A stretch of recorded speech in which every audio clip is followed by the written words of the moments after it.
What's crappin'? Welcome to Under the Foreskin, a show dedicated to the happenings of the SJU and Misfits Fantasy Football League. My name is Kyle. I'm the head of football operations for the Potomac Pretenders. The out of the playoffs, somewhere around 9th or 10th or 11th place Potomac Pretenders. Tough season last year. Weren't able to make the switch at running back after losing Adrian Peterson. It was a disappointing year for my Pretenders. But onwards and upwards, here we go. Very special guest with me today, the head dog sitter for the Baton Rouge Border Collies. Jason Johannes is in the Under the Foreskin studios. We got a great show planned for you and one microphone, so I'm not going to have him introduce himself. You all know who he is.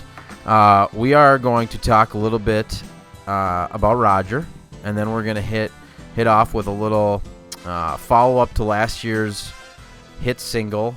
I don't even remember. What was the song? I can't remember what that was, yeah. But I'll link it in the description. You can all go back and watch it again. We're a little follow-up to that. Then we're going to talk about the trading block and then the matchups. We are on the eve of the first NFL regular season football game. The preseason has taken forever. It's been absolutely fucking brutal. Some guys have lost some huge players, which you hate to see. I lost Jonas Gray, which I hate to see. It's just been a long preseason. The Vikes had 5 games. Absolutely brutal. So here we go. Let's start it off. I first want to say thank you to Roger. This whole Slack, sjunmisfits.slack.com, is absolutely spectacular. Very fun to write on there instead of texting or alongside texting our small little groups. But Jason told me to say this, and I totally agree with him. But when you want to pour your heart out to someone, Roger, go to your wife. I'm going to read this little blurb you put on here in hungover, lovey-dovey Roger voice. Here we go. I really want to thank all of you guys. I really love that you all prioritize the draft and make the effort despite your busy schedules and growing families. I know it's not easy. Zach and I just did a Rapids one last night on ESPN. They had really high prices on guys. 83 for Lynch, 72 for Gronk, etc., etc. One guy was so late, so his auto draft bought him Rodgers and Peyton because Rodgers was valued at like $72 and Peyton at like $55. Another guy had to bail for a bit, and because he spent no money, his bot bid up a bunch of players affecting the whole draft. He also left the draft with $38 just like Jason Johannes last year. We don't swap auction cast, so there's literally left about 20% of his budget on the table. Really makes me appreciate how awesome it is that we get together and do it in person. The travel and time can be a pain, but it really keeps this league great. XOXO, love the smugglers. Well, Raj, sorry about that, but that was the most sappy post I've ever seen. So let's move on from that. Thanks for getting Slack set up. It's a really great thing. Just give me some shit. So here we go. In a follow-up to last year's song, my vocal cords are on rest this week. Just listen to that baby cry every once in a while. I couldn't bring myself to singing again, so I took my hand of poetry, and I put together a little something in homage to the night before the NFL football season. So here it is. 'Twas the night before football when all through the house not a lineup was wrinkled or even Zach's blouse. Le'Veon and LeGarrette nestled snug on the sidelines, while Gordon and Blackman subscribed to High Times, a championship possible for all in their heads, except for the Dodgers, who are already dead. Not far ahead are the Akron Armadillos, a draft so bad one should suffocate with a pillow. Out on the Tony Romo there arose such a clatter. I said, fuck this conference call to see what's the matter. Alas, it was Dave trying to get Rob Gronkowski. Better than Tyler, who offered Janikowski. Hotties on the brink with some young receivers, and a lineup that makes a guy want to touch his jeeber. Do not fret, Johnnies and Misfits, we've seen this before. they'll fall flat on their back like Seth's running back, Frank Gore. While we're there, let's talk. Seth's team makes you wonder how a team full of averages could look like such a blunder. There's a lot of teams looking like 500 at best, especially my pretenders losing jobs to Terrence West. It doesn't stop there. No ship, no slack. Outside of Gronk, my team makes me yak. My co-host tonight, the Collie's dog sitter, your running backs make me want to flush my cats down the shitter. You were the first to jump on Dave's need to sell. Now all Dave has is Le'Veon Bell. Don't forget about Joel, 10 wins in 3 seasons. You better say your prayers with that roster full of heathens. Dear Dunn, my fellow commish, you always make me smile. The team you put together reminds me of a pile. TJ Yeldon, a Jags back? Who is that? Didn't you learn last year, no Jags, your team fell flat. Dinger, oh dinger, another year, middle of the pack. I bet you $1 you're sitting in your underwear playing Warcraft with Jack.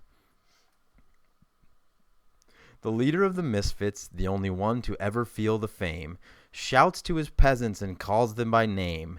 Now Roger, now Vanis, and Zach, you clowns. The Misfits would fare better if you all had downs. 67 for Rogers?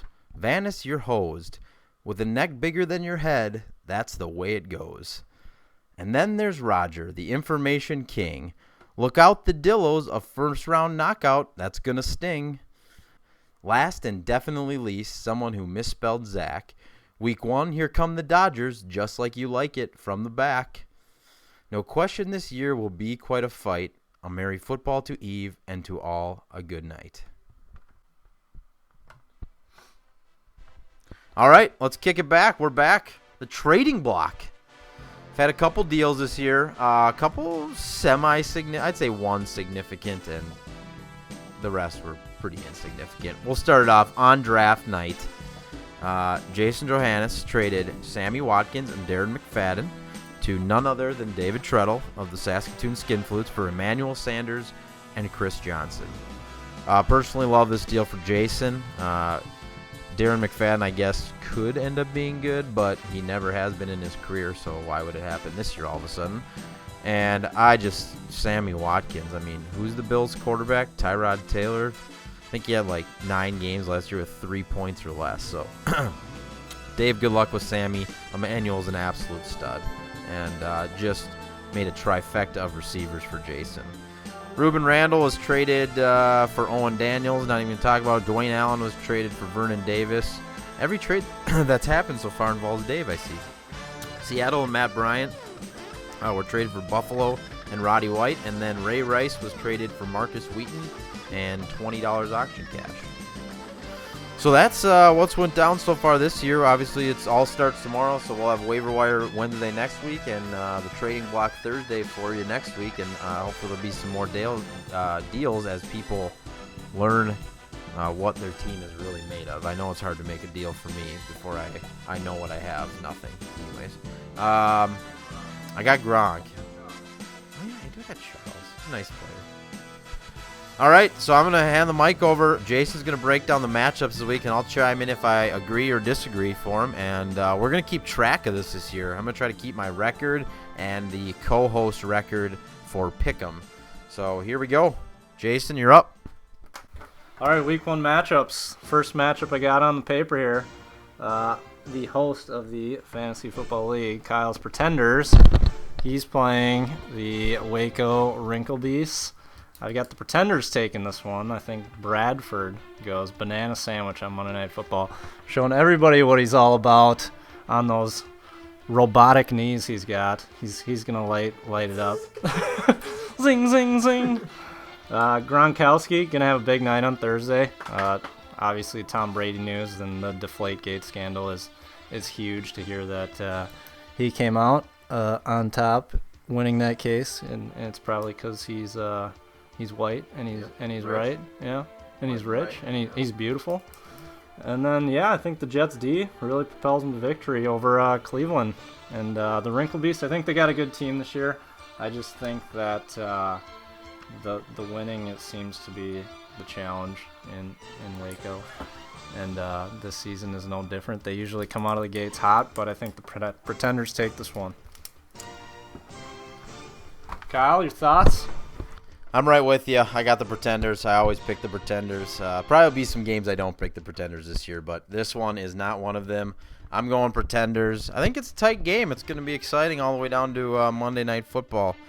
Doesn't look like, Joel will be done on Sunday, and I'll have just Bradford. So I'm going to know what I need out of Bradford. That's going to be really thrilling to watch Monday night. Should be back for that game. Yeah, you're going to want to order some takeout and enjoy that one. I think Bradford's going to have a night. All right, second matchup, I got the Armadillos and the Prairie Dogs out of Crapstone. Everybody's favorite team. Your commissioner. I think the Armadillos take this one. I think AP scores 40 points. You heard it here first. 40 points. Welcome back. 3 touchdowns, 250 yards rushing. And the Armadillos and Steve Hondel and Jack Winchesky are happy campers. Kyle, your thoughts? Oh, boy. I mean, I'm really, really down on the old Buffalo Armadillos this year. I really didn't like what they did in the draft. I thought, whatever the case may be that they argued, you got two owners now instead of one, and I didn't like how they came out. They paid a lot for AP before the season, and I thought, they had enough money to do some damage, but it just wasn't spent correctly, and Jack had to leave, and Steve just struggled in the auction for the second consecutive year. Boy, oh boy. Alex's team, though, even with Devontae Adams really striking gold with that guy, man, TJ Yeldon, Deshaun Jackson. I'm going Alex. I don't know why, but I'm going Alex. I don't see the Dillos doing anything, and maybe AP does put up 40, but the rest of the team might put up 16. So here we go. Dillos for me. That's a fair statement there. Or not Dillos. Dogs. Not Dillos. Dogs. Yeah, you got the Dogs. Next matchup, we have the Dodgers and the Butte Pirates. Speaking of terrible drafts, the Duluth Draft Dodgers. Absent again. Had a proxy. I will say I think we're all in agreements, all 13 of us, and probably even Adam, that proxy didn't do the best job this year. Spending his money on 2 quarterbacks and a couple mediocre receivers. I don't really like their lineup, especially with Jordy getting hurt. Zach's got some nice upside with 3 pretty decent running backs. Jordan Matthews, I think, will have a nice year. I will say, I think Adam, you got to get Fred Jackson in your lineup. You put Fred Jackson in the lineup, and things can happen. I mean, the guy he's old as shit, but he can get the job done, and they're gonna play him. And some of your receivers are pretty bad. Like, you could probably put him in for Stevie or Dougie Baldwin, and he'll do just fine. I think if you put him in, I'm gonna pick you to win. And another one suggestion, I think you need to drop Monty Ball because he's not on a team anymore. And you should just pick up any player that's available on waivers at this point. And your team will get significantly better. And we're always cheering for you. And I think it's just you're kind of cursed from not showing up at the draft. So that's my little bash on that. And then I second what Jason says, Adam. It's karma coming to get you for dodging the draft for the second straight year. I know you wanted to be there, but you weren't there. Sometimes you just got to make things happen in life. And dodging the draft and sending some chump, not the case. Sorry to that guy. he was a nice guy. He was very nice. Really nice guy. Super nice. Said he liked my chicken wings. Touched my leg. As for this game, the Butte Pirates, it really makes my eye twitch when I pick them. But I gotta go with them. I kind of like his team. I'm not huge on DeMarco or Hyde this year, but Royale with Cheese, nice player. Jordan Matthews, a lot of upside. Melvin Gordon could just walk away with all that business in San Diego. He's got Seattle D and Stafford, maybe bounce back season. So I'm going Butte Pirates again. My eyes twitching as I pick him. Cheering for the Dodgers deep down, though. All right, next matchup. My Border Collies versus the infamous Saskatoon Skin Flutes. This is actually a tough one for me to pick because I have a lot of respect for the Skin Flutes and what they do year to year. It's always interesting to see the moves that they make. Not one of Dave's finer drafts, but as we all know, he's going to be up and down the waiver wire, and he's going to be looking to make deals, wheel and deal. You know, he could sell a ketchup popsicle to a lady in white gloves. So I think he's going to make some nice plays. Obviously, you already got Wheaton in the lineup. We know how much he loves Thursday Night Football. I think Roethlisberger might throw him a TD, and he might have a nice night. I'm actually going to pick you to win, Dave. I think that Jonathan Stewart, he's an absolutely terrible, crusty, overrated. Well, not even overrated, just old and washed up running back. But at Jacksonville, and with all the work and his time to shine, I think he gets it done for you. I think him and Wheaton and Tyrod Taylor and Landry, I think, is probably going to have the biggest day for you against Washington, who's absolutely fucking terrible. Absolutely terrible. And I really like Landry a lot. I think he'll have a nice day for you. My big three receivers are nice touch. I think they'll have pretty good days, but probably not over the top. My backs are in question, and just kind of looking to see where my team is at. So I'm going to pick you to win this week. Well, Yahoo projects a much different story. 91-74 says Yahoo. Border Collies with the win. Personally, I like the Collies a lot more. Obviously, the Flutes are missing their stud running back in Le'Veon Bell. So I think it's going to be a really, really tough first 2 weeks. I mean, you can plug D'Angelo Williams in there, but it's not Le'Veon Bell. I don't love Ellington out of the gates, but maybe it's actually the best time to own him. So I'm going Border Collies. I don't think this one's even close. The next matchup we have is the Tin Whiskers and the Pipeliners. Not a lot going on here in this one. I don't know. I think it's going to be a very close match. The projections say 88-84. Pipeliners. I'm going to side with Yahoo. I'm going to take the Pipeliners just because of my love affair with Julio Jones. Who doesn't love Julio Jones? I think Teddy's going to have a nice day, just being a Minnesota fan and being an absolute homer. And I hate that Vanis paid almost $70 for a quarterback, so I hope it bites you in the ass this week. But I think overall, I think you have a decent team, and you're going to be just fine down the stretch. Yeah, I'm with you on this one, Joe. I like the Pipeliners this week. I want to see Julio get in the end zone and do the "That's how you play cards." That's how you play cards. I want to see that. I think T.Y. Hilton's going to be just streaking down the sidelines all day against Buffalo. Joseph Randle, a lot of luck with Dallas running backs last year. Maybe that happens again. And Julian Edelman on Thursday night. All the balls are going to Gronk, but Edelman will probably catch 10 first downs for 100 yards and call it a day.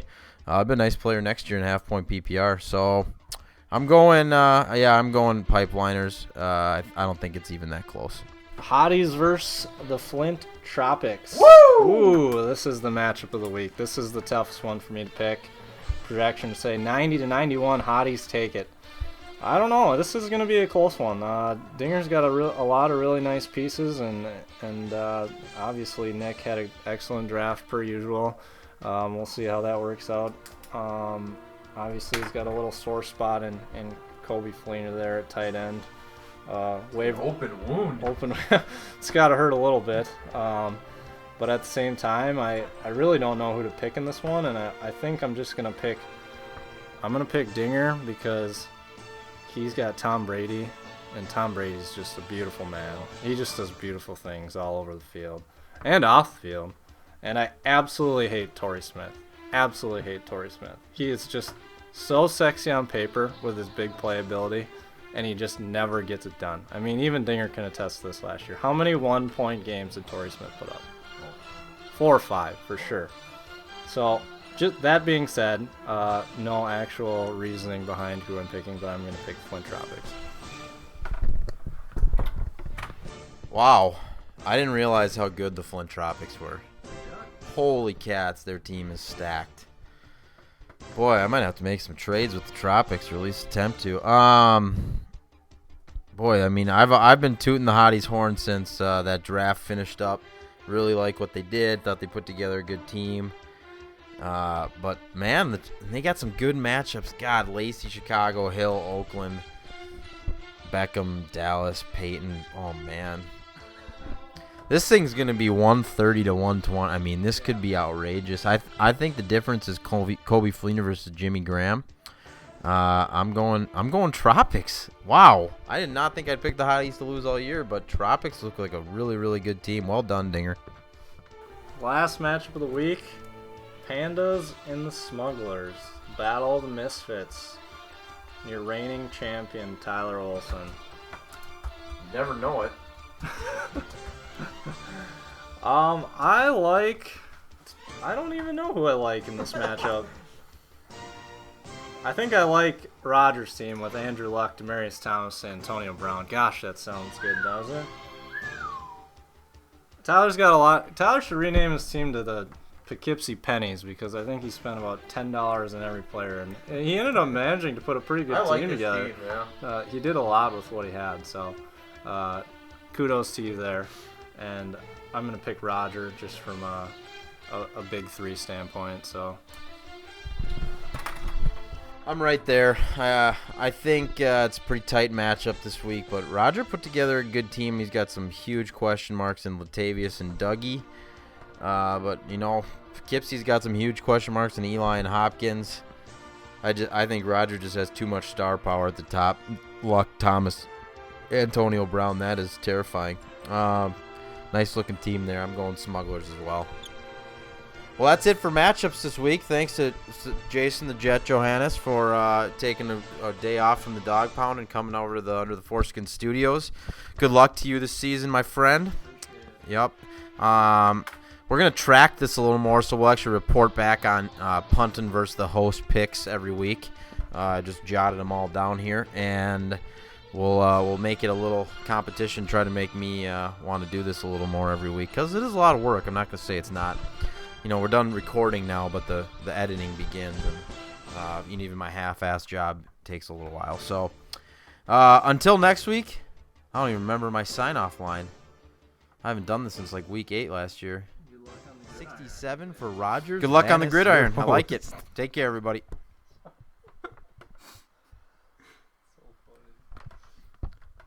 3, 2, 1. 67 for Rogers. Vanis, your host. 3, 2, 1.